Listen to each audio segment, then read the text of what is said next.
Hello, Naboons. I've got some exciting news today. On December 16th, 2023 at 6:30 Eastern Time, I'll be joining another VCF live stream with DJ Schurz and Brian Johnson to talk about NABU. This time, though, I've managed to convince a number of my old colleagues to join the stream. More ghosts from NABU past. I'll share the link in the description. Here's a quick introduction to the roster on December 16th. Bill Bourne was one of the first NABU employees, one of the first NABU PCs designers, and the first author of the NABU iOS.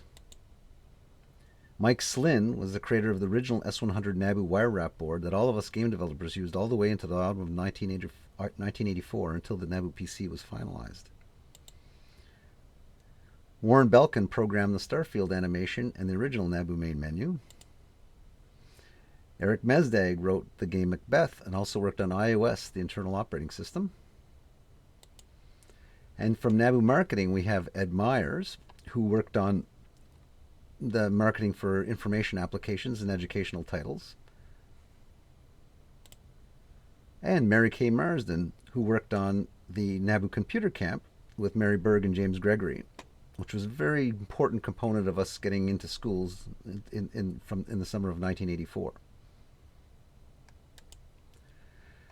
From application development, we have John Shortt, my old boss, who became was the games manager and also director of content development, and Donna Shortt, who worked on seasonal gardening, one of the information apps, and NABU Basic.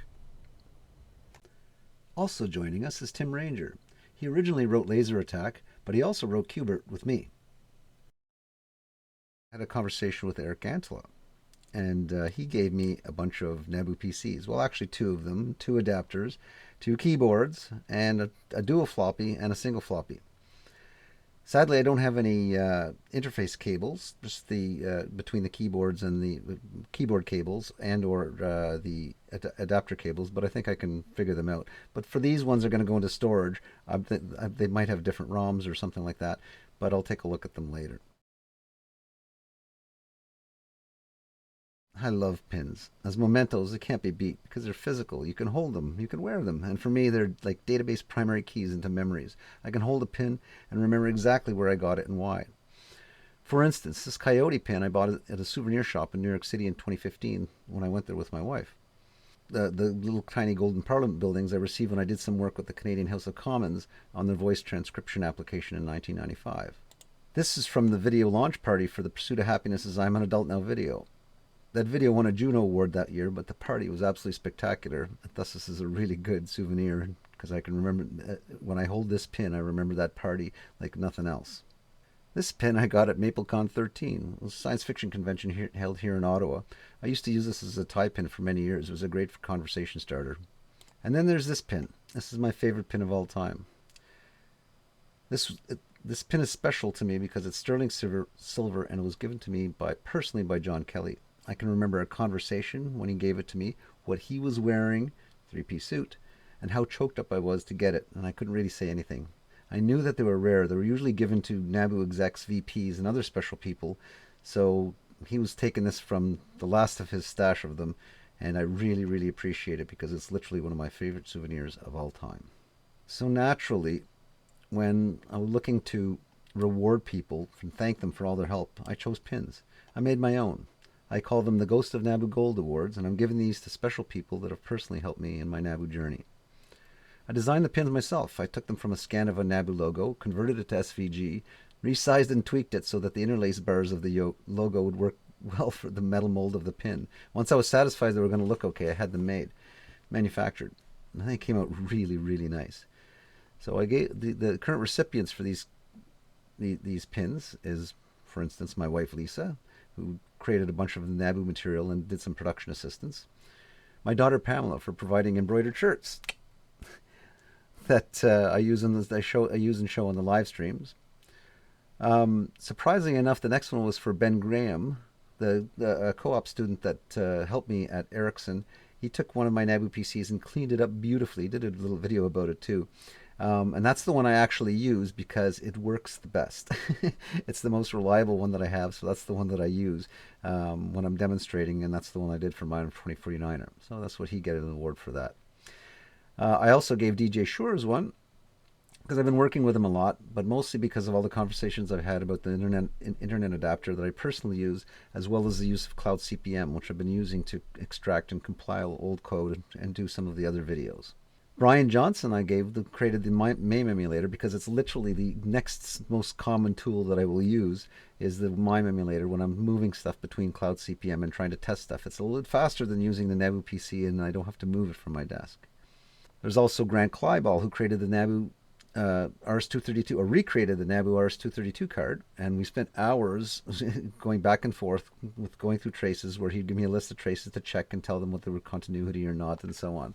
So since that project took a long time and I work with him, he gets a pin too. Rudy of Rudy's Retro Intel, thank you very much for the diagnostic board that you sent me. I haven't put it together yet because I haven't been fixing my NABUs. Other people, Ben's fixed mine for me, but I intend to. And I really appreciate it because it looks like it's a super handy tool. Another really, really, really handy tool was given to me by B. Durbro, Britton Durbro, for giving me one of my favorite toys that I haven't figured out yet, the NABU Duino, which is literally another computer that interfaces, that provides storage and interface options and possible mouse and all kinds of other cute things. And I haven't even figured it out to any extent, but so far it's the one that I'm the most excited about. Henry Rietveld gave me a Wi-Fi serial modem for experimentation, and I have a project to work that into, so I'm really happy for that one.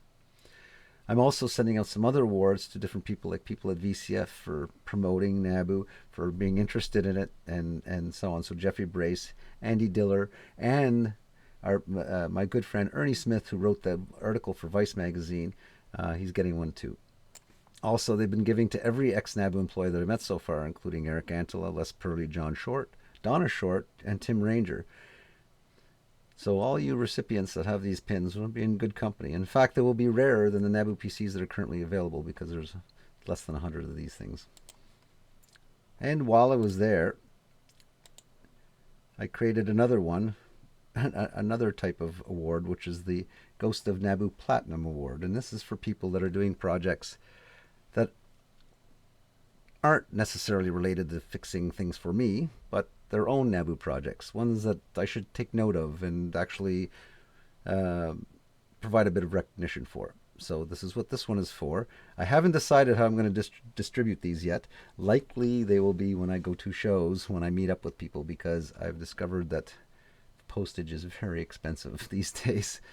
Fuel surcharges and all. So that's about it for this time. I'm really, really happy to give away these pins. I'm really happy for all the interest, and I'm really happy to be able to talk to my old colleagues again. So this is going to be a lot of fun on December 16th. I hope you guys join us for that, and get your questions together, because a lot of these people have answers that I never was able to give. So make sure that you have your questions ready for the session, so that we can have a lot more lively discussion that we currently have had. Thanks a lot. I'll talk to you later. See you December 16th.